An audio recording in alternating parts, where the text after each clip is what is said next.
listening to Range Minded from Independence Indoor Shooting. Before we get started, make sure you follow us on Instagram and Facebook at Range Minded Podcast. We really do appreciate it. This is episode 109, where we talk about tips, tricks, etiquette, and what to expect when you shoot either at an outdoor range or out there on public land. As always, thanks for listening, and we hope you enjoy episode 109 of Range Minded, the tips and tricks for shooting outside. Hello and welcome to Range Minded from Independence Indoor Shooting. My name is Mark Long, and I am joined as always by Steve Zimmerman, all the way from hot southeastern Idaho. Yeah, to be fair, it's not necessarily. It's hotter there. I know. It's hot everywhere along the state. I don't know what's going on. So well, it's about time. It's gonna happen sooner or later. True. And thankfully, we both have air conditioning. I think, right? No, I just have a fan. You don't have air conditioning? No, my wife hates it, so we haven't put it in. She hates air conditioning. Yeah, I don't understand why, but I ran everything for it. I just need to buy a unit. It's ready to go. What's there? If ever the pin drops, I'm all for it. Oh man, well you better start working on that. Yeah, I think it'd be fantastic. It would be, especially because I am enjoying sitting in air conditioning right now.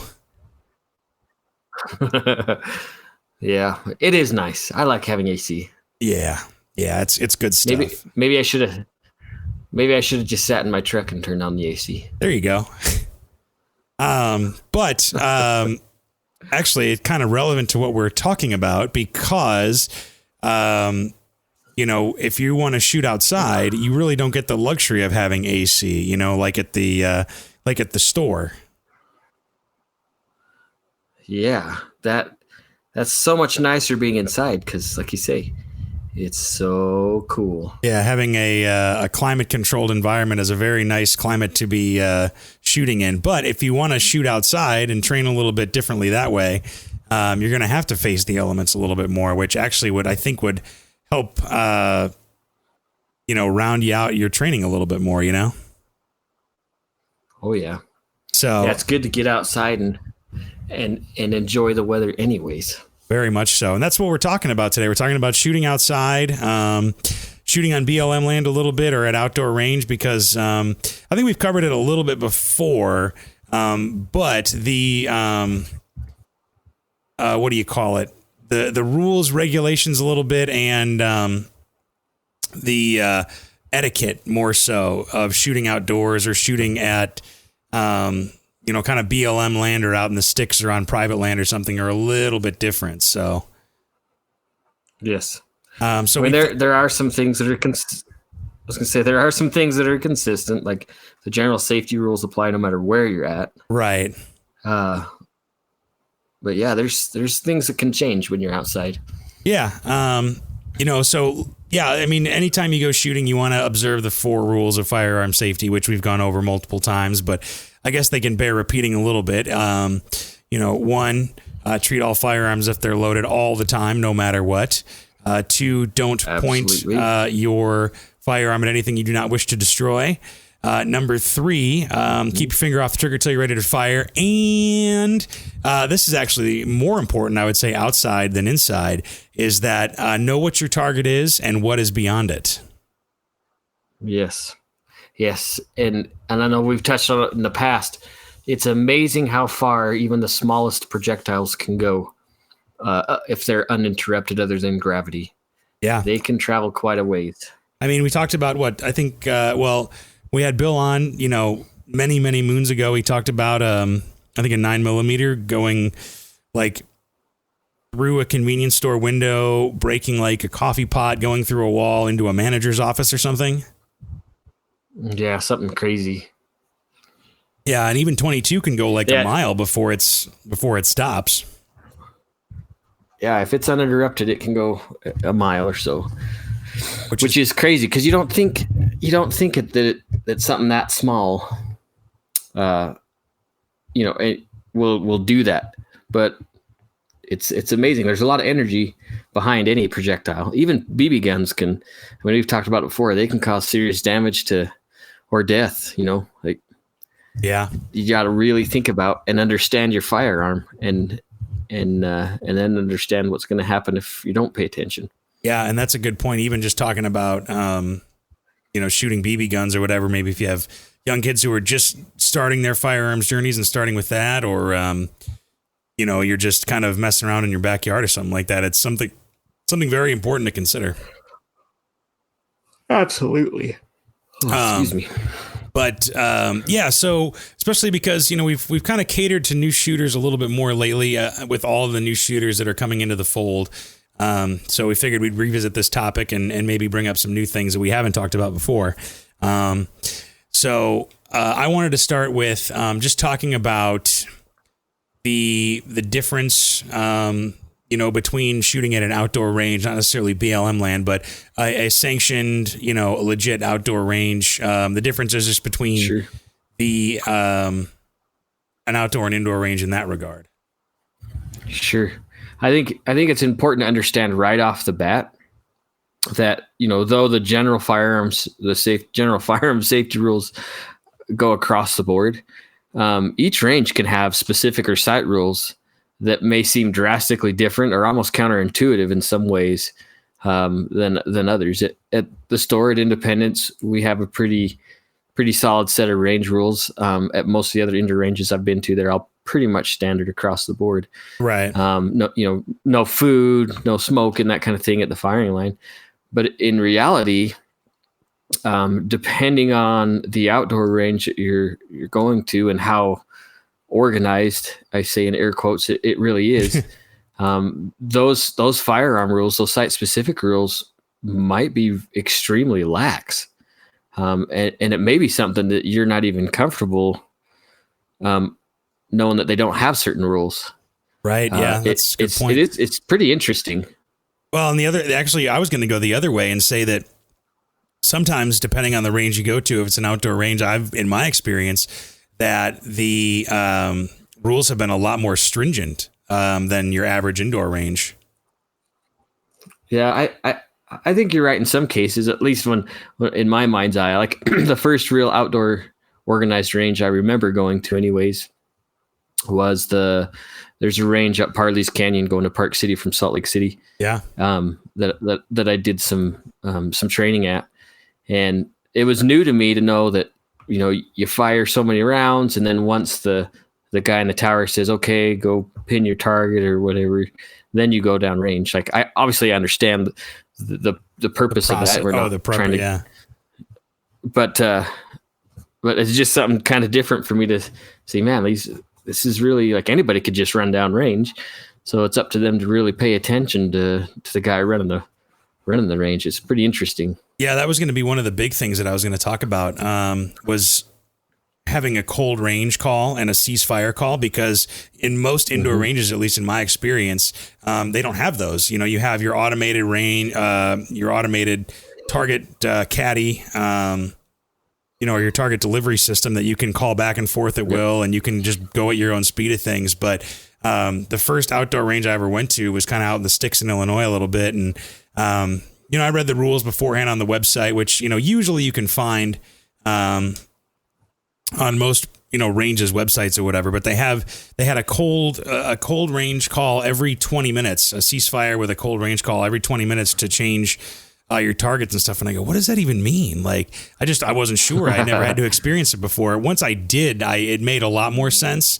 But until you kind of go through it, it's like, what do they mean? Like, and then once you see it, it's like, wait, people are just walking out on the range. And then you kind of realize that, like, okay, it's a little more organized than that, at least if it's a place that has its stuff together. Yeah. Yeah. And most, well, I shouldn't say most, there's a lot of outdoor ranges that have a supervisor that's taking care of it. And that will give those commands. But sometimes, like, there's a range, for example, over here that is an organized range. It's outdoor and it's kind of fun. There's some fun targets out there, but they don't really have, I mean, they have supervision. They have guys walking around that volunteer at the range. Right. And there's no bullhorn or anything. There's just a flag. And when the flag's up, you can shoot. When it's down or whatever, then you go post your targets. And there's a lot of folks that just, from people I know that go shooting there a lot, that don't pay attention to the flags. Oh, wow.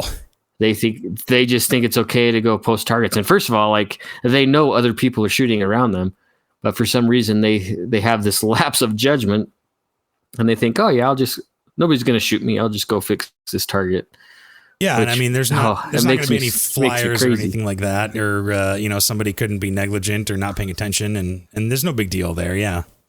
Oh my gosh, it's so scary. That's one of the big things I was going to say, is that you really have to be a lot more attentive to what you're doing at an outdoor range. I mean, you're a little more kind of in your own. I mean, you should be attentive no matter what, but I'd say in an indoor range, you're a little more kind of in your own world and kind of up to you kind of to do whatever you want. Yeah. But at an outdoor range, because, there's really no separation between you and anybody else. I mean, you don't have walls in between the stalls. Usually you have a shooting bench and it's just, there's a lot more going on. You've got to pay a lot more attention to what's going on and what you're doing. You can be lucky, like you said, where there are ranges with bullhorns and stuff where it's pretty obvious that it's a cold range and that you have to keep, put your firearm down and all that. But like you said, there's some that aren't. I mean, there's a local place here. I haven't been to it yet, but it's unmanned. It's just an open range, basically, that you can go to whenever and shoot. And, you have to kind of see what other people are doing if you want to call a ceasefire to change your targets or whatever, because there aren't any target delivery systems, no automatic carriers to bring stuff back and forth. No carriers, nothing to spin around and train and all that kind of stuff with, like we have at the store, we're blessed to have. Yeah. And I think this is a perfect time to really bring up something that I know I've struggled with before. Like it's really easy to fall into this lapse of judgment, if you will, like you put it. But sometimes when we go shooting, experienced shooters do the same thing. Like sometimes there's just this lack of common sense or something. You just don't think about it. You get so complacent, really, I guess is the better term to use. And we tend to do stupid things. Like everybody does it at some point in their shooting career or multiple times in their shooting career in their lives. And it's important to just know that you're susceptible to that. Like we talked a second ago about guys just going down posting targets anyways. Like I imagine those guys are shooters. I shouldn't say guys. I imagine those shooters have been around guns a lot if they have a membership to an outdoor range. Sure.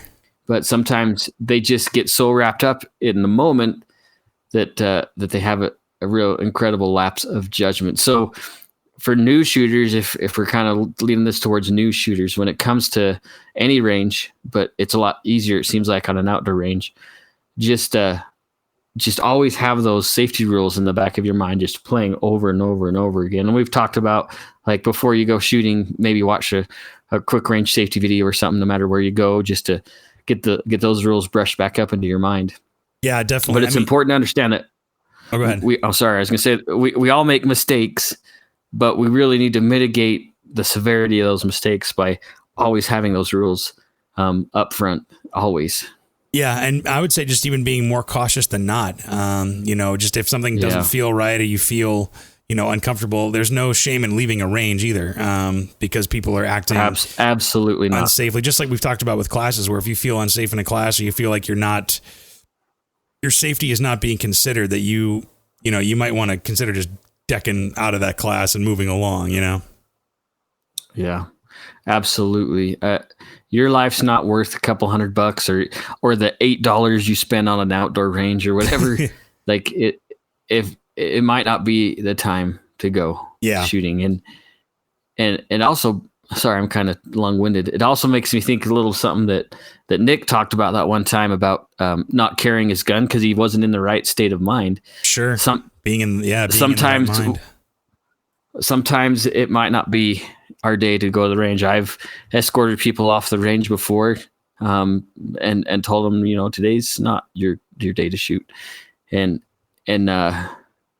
at the moment, they were really upset, or you might be really upset when you don't get to go shooting, but it just might not be a good day for you to go if your mind's not in the right place, or if you're had too many cups of coffee or whatever, you're feeling jittery or whatever, that can really change your mindset about safety. Yeah. You just got to keep all that stuff in mind. Yeah. If you're emotional, you're angry. I mean, now I think, to be fair, I mean, if you are conscious of the safety rules and, you are paying attention, I think shooting is a good way to kind of decompress at the end of the day or, de-stress a little bit. But if you're shooting, angry, we were talking about that off air earlier before the show. I feel stressed. I do need to go shooting because it calms me down, which is oddly weird. It's focusing on one thing at a time, and just kind of being in the moment there. But if you are, if you are shooting angry or anything like that, it's not going to end up well for you. Yeah. Because I don't know. So if we're not thinking clearly, then it's just more chances of maybe making a mistake with the safety rule and harming ourselves or others on accident. Well, and if you're having a bad day and you're not shooting well, you're going to get more frustrated, and then you're not going to be thinking about the safety, the safety rules and things like that. So, however, though, to make it a little more positive, is that, shooting at an outdoor range can arguably sometimes be more fun because you have more targets sometimes to shoot in more interesting ways. Mm-hmm. You can have the lateral kind of movement, and not only that, but you also can have a lot farther of a distance. You don't maybe just necessarily have, a 25-yard static range or something like that. You also have, 50, 100, 200, 300 yards that you can shoot, and there are, it's not straight ahead of you either. So. Yeah, that is 100% true. If any of you guys have been out to Parma or heard of Parma Gun Club out which is west of Boise, an hour or two. Mm-hmm. It's a ways out there, but that range is fantastic. They actually do a lot of world championships there. I mean, it's a good size range, and you're 100% correct. The lateral left and right limits are greatly increased. There's a lot more dynamic things you can do in an outdoor range, which makes it a lot of fun. Yeah, I mean, you look at, if you ever watch videos of people doing, 3-gun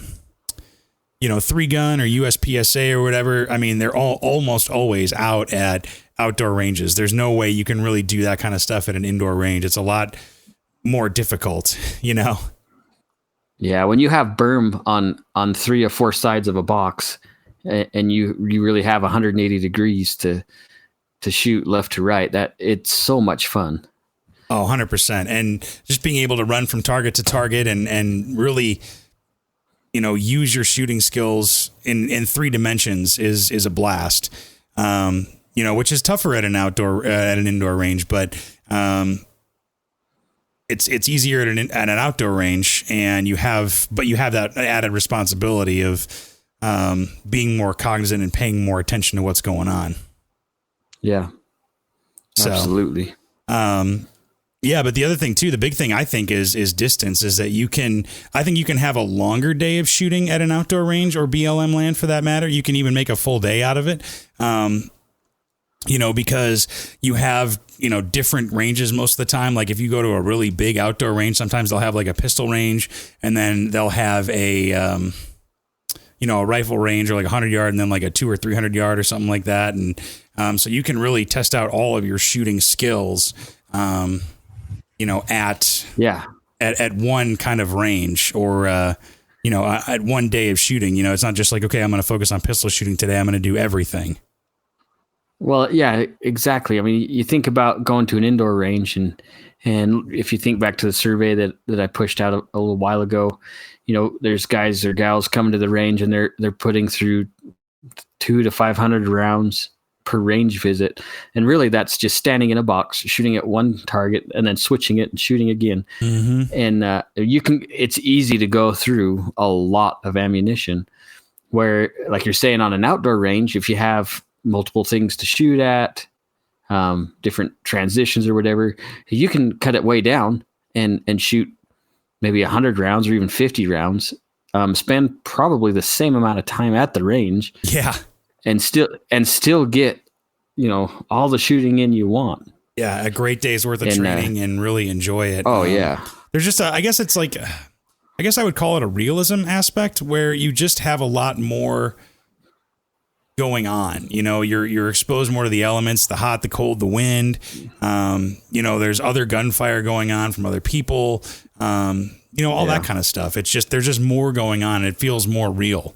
I really like shooting outside. Like, it is nice. We talked about the air conditioning and stuff. Yeah. It is really nice to have an air conditioned building with the humidity the same all the time and the same amount of airflow that comes from behind you the entire time. That is nice, but it's really only for fundamentals if you think about it. Once you get to the dynamic side of it, like you're saying, that real world elements that are coming into play, real wind, real rain, whatever, it really changes. It changes how you train. Mm-hmm. And so it's a huge help to you.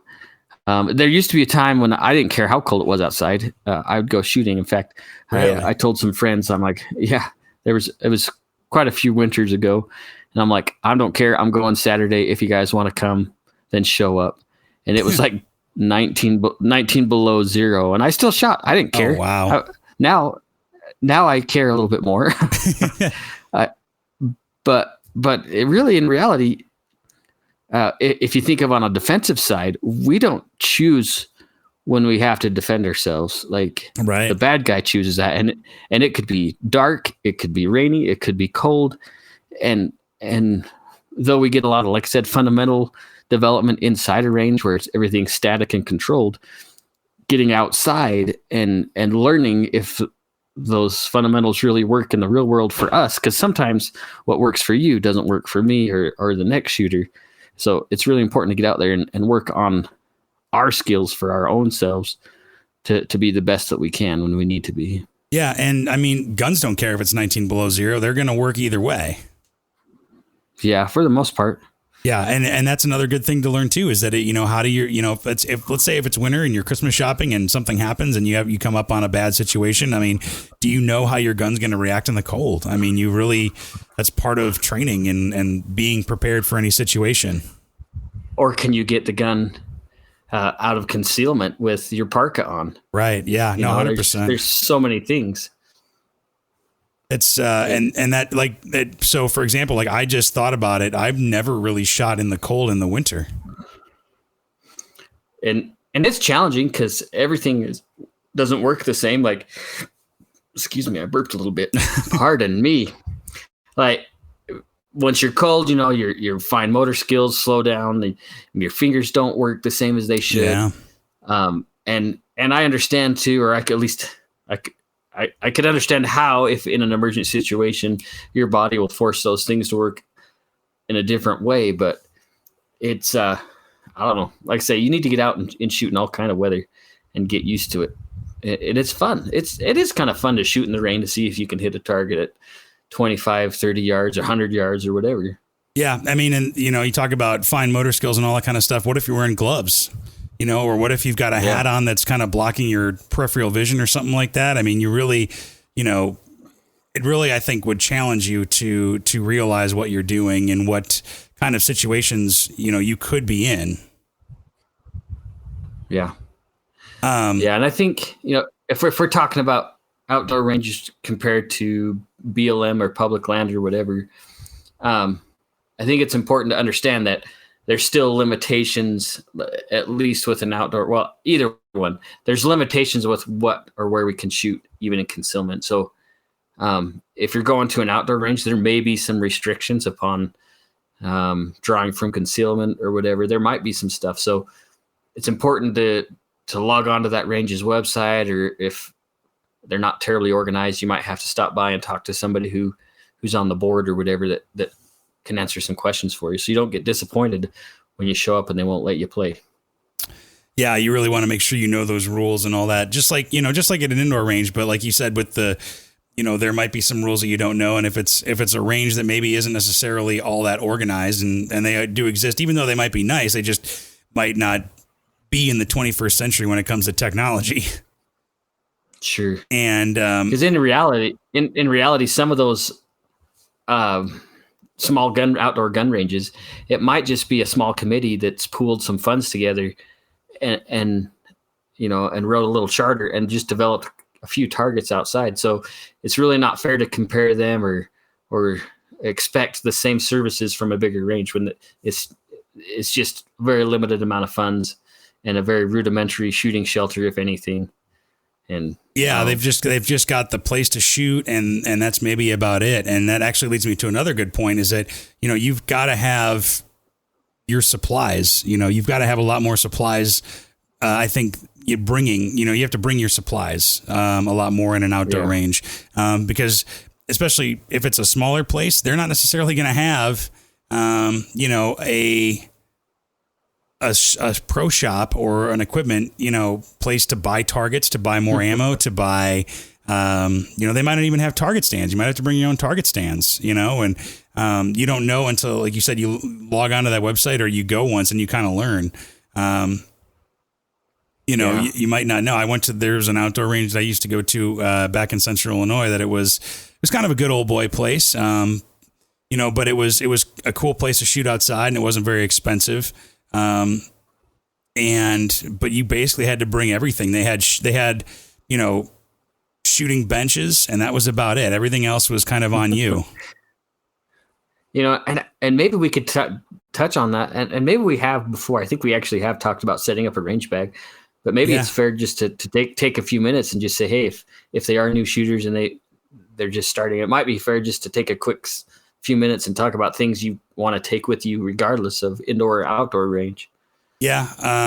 We do have a couple, I think an episode or two on that, but you do need to be prepared for emergencies, and you have to be prepared for comfort stuff and target stuff too, where, if you need target stands like binder clip or something as simple as binder clips, or even bandages, if you get, a slide bite or something, if you don't have that in your outdoor range, I mean, you're depending on your indoor range, it might not even have that either. So it's, why don't we go over the basics real quick?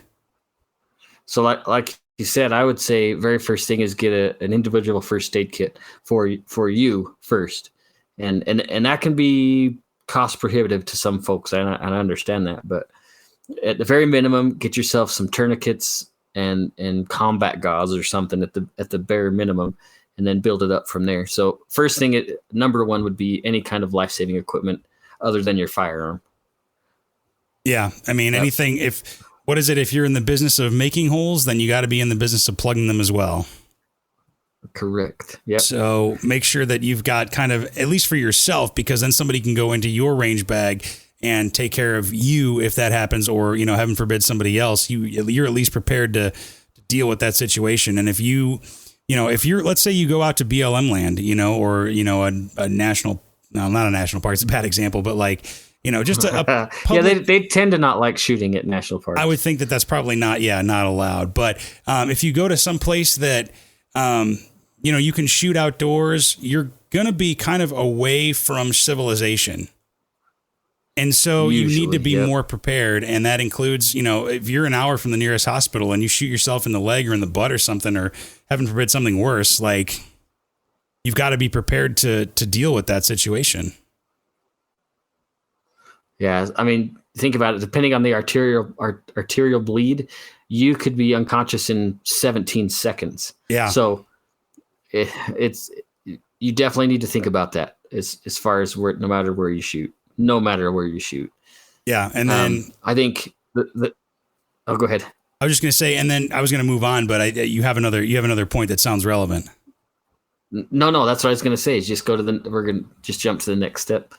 The next item. Yeah. The other thing would be just making sure you have enough items with which to shoot. So, you have ammunition, you have the right hearing protection, because if you don't have eyes and ears, shooting outside is definitely a lot quieter than shooting inside, but it's still going to be loud. I remember the first gun I bought was a Mosin Nagant, and they are stupid loud. They are really loud. And long story short, if you shoot it without hearing protection because you don't know any better, you're going to have ringing in your ears for a while at best.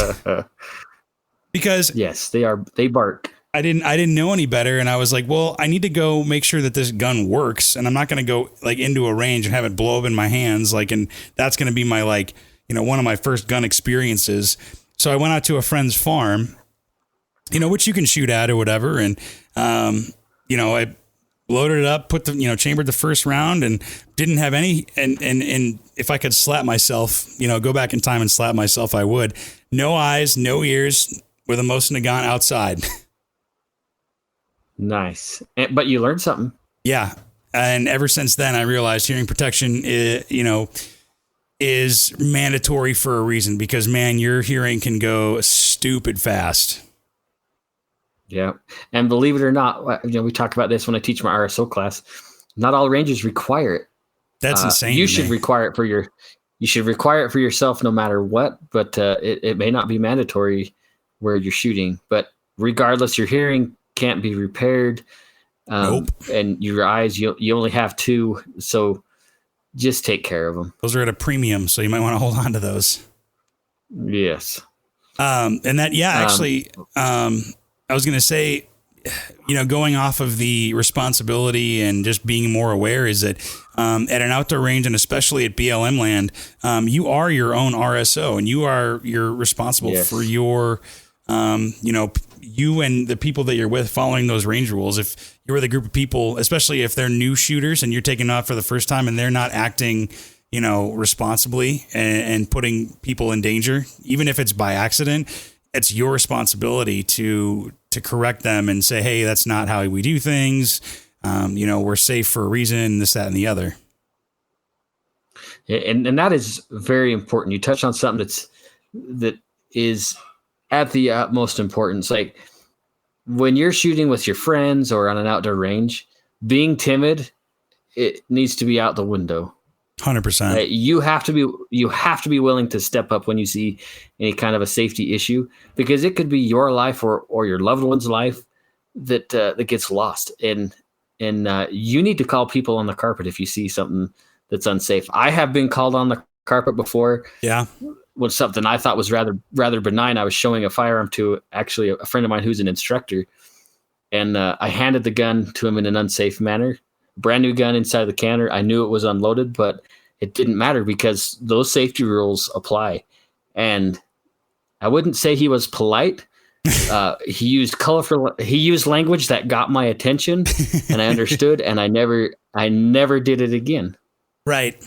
And he was justified it too. Like I could have been super offended by it, and I actually kind of was in the beginning, but then I thought to myself, you know what? He's right. I screwed up. Well, and when that happens, you can't necessarily take it personally, because, it's, if somebody's doing that, they're worried about their safety, not just yours, or, not just you having egg on your face. It's more, like, oh man, like you got to watch out for that. And, I don't want to die. I don't want to get shot, And it's super unfortunate because there will be people at the range, whether you're shooting indoor range, outdoor range, or just out in the middle of nowhere.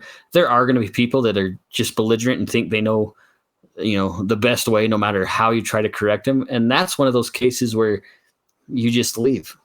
Just leave. It's not worth it. Especially at those places where oh, go ahead. I was gonna say, and it might be a really difficult decision to leave, but it's not worth it. Yeah, I was gonna say that it might be one of those things where you feel uncomfortable and you feel like things aren't going your way, but it's your safety, and there's really no way around that. And it may ruin your day or whatever, but I'd rather leave and want to come back and shoot some more rather than being scared out of shooting ever again, Right. So, right. It's a sad reality. And we talk about the more new shooters come in, the higher chance of an accident there is to happen without any kind of training. So just try to get to your highest level of safety understanding right off the bat. Take classes, do whatever it takes, find people to mentor you through the shooting journey. Like it's so important. Yeah. And I mean, the other thing is, if you are taking new people shooting, most of the time they're going to want to learn. Like, for example, I was shooting in a competition at the store, and I didn't think about it. I swept my hand by accident, putting the gun back in the case. And it was like, the range master came and said, hey, just so you know, you swiped your, muzzle swept your hand while you were putting that gun away. Just make sure you're aware of that. It doesn't have to be necessarily like a reprimand or whatever. It's but it's something sometimes you don't even think about it. And most people, I think, oh, okay, I didn't think about that. Like you said, like you'll never think about passing somebody a gun that way again. Yeah. So, and it's up to us if we're offended by somebody calling us on the carpet. That is totally up to me if somebody corrects me, if I want to be offended about it. Yeah, you should take it as a learning experience, you know? Yeah, and any kind of shooting competitions or whatever, when you get called on the carpet, I promise you it's not because they just want to make fun of you or to get under your skin. It's because there's a potential safety hazard that they corrected you. Yeah. And that's just the way, like you say, that you need to look at it. Well, and so going off of that with safety, one of the things I was going to say is that even if you never like plan on being an RSO, like at a gun store or whatever, there's still a huge benefit to taking an RSO class because it teaches you to look for things that the average person, even the average shooter, probably doesn't look for. Like, when I took the RSO class, I was like, oh, I didn't think about that. Like looking, to see what other people are doing, watching their hands, seeing if they're acting unsafe or not. Like it's just stuff you don't think about. But then once you learn about it, it really does open your eyes to, what people are or are not doing. And honestly, if you and absolutely, like I agree, I had the same experience from when I took my first RSO class as a student. I 100% had the same experience. But if you can find a place to volunteer, most ranges aren't like indoor specifically. You can't just walk in and say, I want a job. But chances are, at least when I was running the range over there, I always wanted volunteers. Like I might select who I feel has the ability and the fortitude to actually officiate in a range, but open arms accepted volunteers. Don't be scared to get some training and volunteer, because you will, like you say, you will see things and you will learn things that you didn't realize were even there. 100%. And I mean, being a volunteer, especially at an outdoor range, like a small outdoor range, sometimes you may be able to get a free membership or get to shoot for free a little bit or something. There's definitely some side benefits to being involved with a gun store or an outdoor range or something like that. And, you may be able to even shape that range to how you want it in the future. Just a matter of getting involved. And if you don't have a lot of time behind firearms, don't be scared about it either. Like I've shot more different kinds of guns, like guns you only see in video games kind of guns, when I was watching over a range than I ever thought I would. Like I've shot some crazy obscure firearms. Yeah. And it's fun. Like I enjoy doing it because I learn. I learn about the firearm. I learn how to communicate with new people. Like the whole aspect of it, I find entertaining and enlightening, really. Well, and I mean, most people, we've talked about it before, is that 99.9% of people are going to be friendly and inviting. And especially if you're new, they're going to make you more familiar and more confident with firearms. And, just getting more guns in your hand to check out and to try is going to make you more confident in shooting. Absolutely. We want the Second Amendment to last longer. So we are excited when new people come into the fold. Yeah. Yeah. So, another thing I was going to bring up with outdoor ranges is, more so BLM land, because obviously with an outdoor range, there's going to be more rules, there's going to be more regulations and stuff, and there's going to be more kind of organization. But when it comes to BLM land, you're not being, what's the word? Supervised. You're not, nobody's holding you accountable to the rules necessarily. So in addition to being your own RSO, you really should be focusing on packing out what you pack in and being a good steward of the Second Amendment that way, because a lot of people will shoot stuff, either they shoot targets that they're not supposed to shoot really, like electronics or things that aren't good for the environment, but also just leaving their brass and stuff there, just leaving a mess where they've been shooting all day. And that's how public land gets shut down for shooting, is when people, ruin it for other people and leave a mess that other people have to clean up. Yep. And that's no good. And I got like two bookend stories that I could share. First one is probably going to sound a little dark and unhappy, because it is. and this, I guess the second one isn't really all that cheerful either. But so when we opened the show, we talked about projectiles going a long ways and needing to know where the bullets stop. And this is specifically for shooting at unorganized ranges in BLM or whatever. So I'm pretty sure it was in northeastern Utah. There's places to shoot, you just drive along country road, whatever, you just stop along the road. Well, this family decided to shoot at these trees, right? They were driving through the dirt roads or wherever, and they stopped at this little grove of trees and they set up some targets and shooting. Completely benign. Yeah. But what they failed to do was look what was beyond the other side of the tree, which was a paved road. And they accidentally shot, I think he was a 13, 14-year-old kid. They accidentally killed this kid. Obviously not intentionally. And I hope I never ever have to deal with that on either side of the coin there, but you need to understand where that bullet's going to terminate. Absolutely, 100% of the time, always. And it's extremely important. And on the other side, you're talking about leaving crap around, and not far from our house where I do like to go shooting out in the desert. There's a lot of natural backstops and just cool little alcoves and places to go shoot.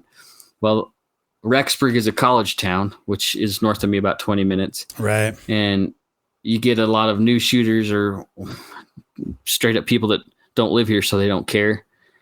They'll take, like you're saying, couches or computers or ovens. I've seen cars out there that have been shot, and they just would leave them out there. And as a result, over the years, a lot of those, some of the best places I've ever found to shoot that, 600, 700, 800 yard little lava tubes that were shut down because a few kids made it terrible for everybody.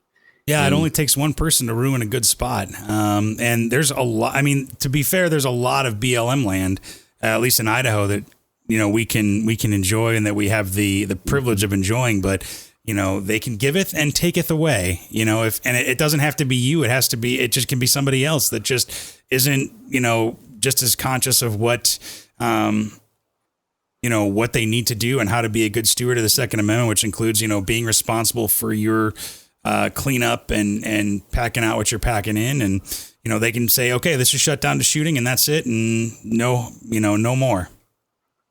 Yeah, and it's extremely frustrating when that happens. And like you say, it's important for us to leave stuff cleaner than when we got there. If there's a mess, pick it up. I've been guilty of just leaving stuff out there too. I almost swore. I have been guilty of it, sure. But the older I get, the more I understand is just pick up after yourself. So your mom's not coming out there to clean up after you. Just clean up the mess. It makes it better for everybody else to enjoy in the future. Yeah, it may take a little bit longer, but I mean, at the end of the day, you're going to feel better that you did your part, and that you might set a good example too. Is that if somebody comes to a new spot or finds a spot and realizes there's no shotgun shells or there's no casing or anything like that, they might think, okay, I need to be taking care of this place, as I found it, where I think it's like, what do they call that? Broken windows theory, where it's like, if somebody sees a broken window, they're more apt to break another window or something. I think it's kind of the same thing with BLM land, where it's like, well, if you see a bunch of shotgun shells or, like a busted TV or something like that, you're not going to treat that little spot as well as you would if it was pristine, Yeah, absolutely. Absolutely. Yeah, you're right. It is kind of human nature. Just, well, they did it. Why do I have to worry about it type of thing? Yeah. Or it's already this crappy. So why not? But, and I imagine that's probably why you were almost ready to curse, because it's important. I mean, it's, that's part of being a good steward of the Second Amendment. If we run out of places to shoot, it's not going to be, as fun. It's not going to be as important of a thing to people. No. And like you're saying, if we want to create more good stewards of the Second Amendment, then we need to be the example. Yeah. We need to step forward, because chances are there's probably one of your buddies that doesn't care. Yeah. And maybe you can teach them the importance. That would be cool. One thing I will say is that if you are a new shooter and you want to go out shooting, like out in BLM land or something like that, or an outdoor range, I would actually suggest going with somebody first. I think anybody who's a new shooter can go to an indoor range, as long as it's a reputable place and they can say, hey, I've never shot before. I want to try shooting. Like, you have gun rentals there. You have everything you need, eyes and ears, X, Y, and Z that you would ever need at an outdoor range or, BLM land. It's not the same thing. If you're right going out by yourself shooting as a first time shooter at some target or whatever that, or God, you bring out a TV or something like that. I mean, that's not a good way to start shooting. Yeah, I agree. But the cool. Go ahead. I was gonna say I think if we're gonna talk, I guess now we're shifting to just shooting outside. I think, like you're saying, go with somebody who knows the area. Yeah. But I think it's really important to I just worry about safety all the time. That's my problem, I guess. But make sure you find a spot that not only where stuff's gonna end up, but it's far less likely for you to get hit by anything. Yeah. Because the busier we get, the more people move in from out of state, the harder it is to find good places to go. Yeah. And that's actually, you bring up a good point there is, watch out for other people. They may not be as safety conscious as you and, they may think they have a berm, but maybe they have a flyer or something like that. And you could be, half a mile on the other side of that berm. And I mean, I've heard people talk about where they've heard something whiz past their head or they've heard, some kind of a noise of a gunshot way too close for comfort. And, thankfully, at least people that I've heard, nothing bad has happened or whatever. But, and like the story that you talked about, somebody can, you can kill somebody, unintentionally and have the best of intentions, just, fun with family or whatever, but you can kill somebody. Yeah. And you can't take it back. Like it's done at that point, it's over. And it's just good to do some pre-planning. Yeah. And, going with somebody, the first time I ever went shooting, first of all, coming from the city and being like somebody who's new to BLM land, I was like, wait a minute, you can just, and this is going to be my next point, was that the cool thing is with BLM land is that you can go shoot basically whenever you want, any time of year. There's no really, there's no restrictions on that. But then again, you get the responsibility of having to, to be a good steward of the Second Amendment and being responsible with what's around, Not to say that you should go there at night.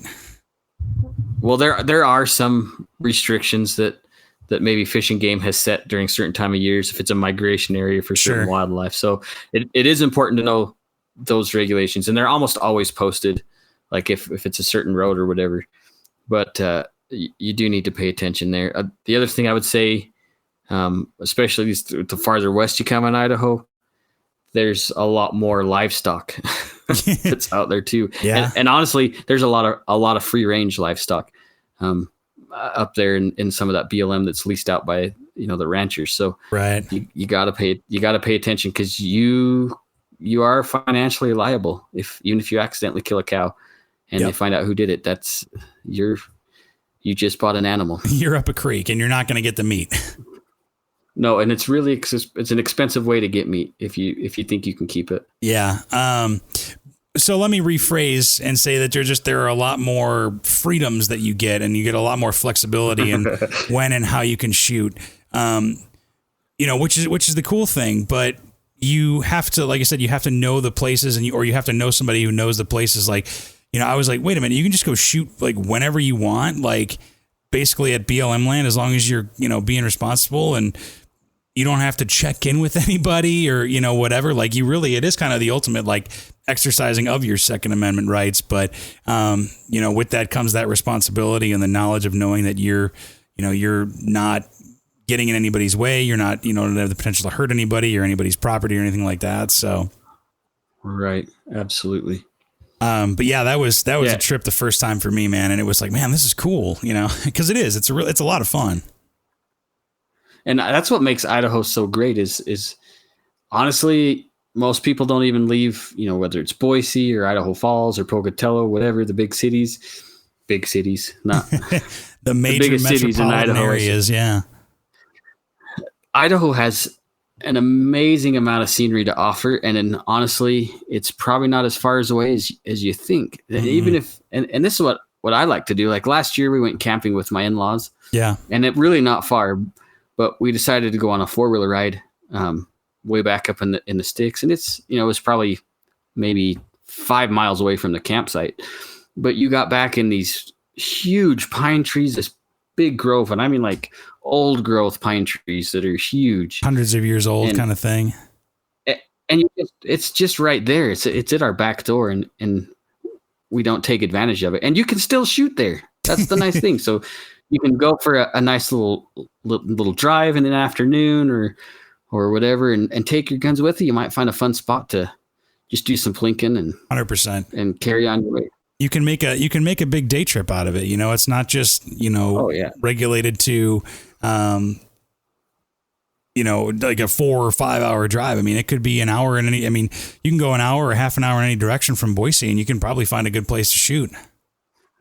Yeah. And there's some amazing scenery outside of Boise if you take the time. And that's kind of the cool thing too, is being able to shoot and see the mountains and the scenery and kind of just take it all in. It's a pretty nice time. That's because you're out in nature and you're enjoying, shooting, and you can set up your own targets like we talked about. You can set up your kind of situations, scenarios, or whatever. Rather than just shooting static. Right. It can be a fun, freeing experience, really taking your shooting enjoyment to the next level. You just got to be really responsible with it and know kind of what entails, what kind of responsibilities entail with it, Absolutely. So, it's worth it. It is. But do you have anything else? That's kind of all I had.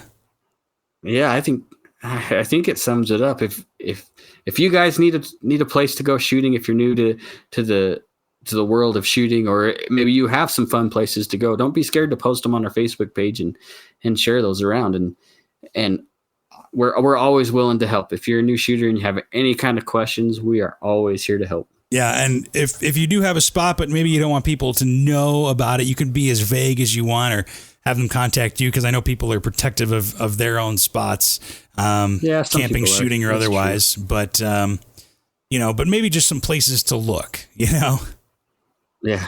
Just give some vague coordinates so we can use the GPS. Yeah, exactly. So, and that actually does bring up one final point. Just legally speaking, we didn't talk about BLM too much, but if you're aiming on going to shoot on BLM land, make sure it's actually BLM land, because sometimes there's no fence or sign posting to say that, you've crossed this threshold and this is now private property or government property or whatever. So make sure you use a GPS to make sure that you are, and you can shoot and do what you want to do where you're at. Yeah. So a great example of that is you rode your bike when you came over last summer. You rode across the desert, right? Coming home. Yep. So you saw that the INL site, the Department of Energy site, was a huge amount of space through that desert, correct? Yeah, unfathomably huge.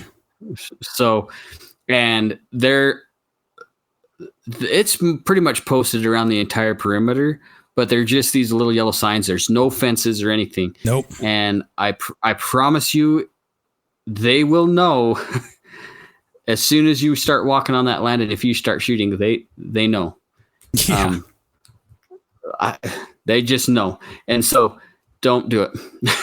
Yeah, don't chance it. Don't even think, because they're going to know more than you. They pay people a good amount of money and invest in a lot of training to notice when you're there, even if you don't think that you're being noticed.